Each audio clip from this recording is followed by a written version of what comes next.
Hello, Pinuno. Si Pedrong Ngiwi ito.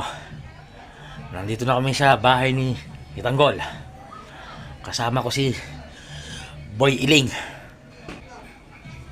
Hello, Pinuno.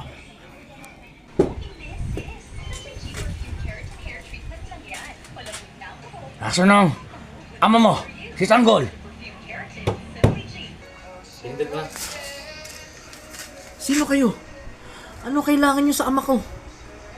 Wala siya rito. Ha? Wala ba siya rito? Ganun wala siya rito Ngayon, sumama kayo sa amin. Boy Iling, takpin sila. Oh. Wag po. Maawa po kayo sa akin. Wala po akong alam.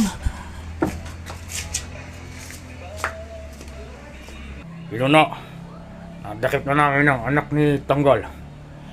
Dala na namin siya ngayon. Magaling. Dalhin mo na rito siya sa kuta natin. Si Tanggol na ang lalapit sa atin upang siya ay ating madakip. Maaasahan ka talaga, Pedrong Ngiwi.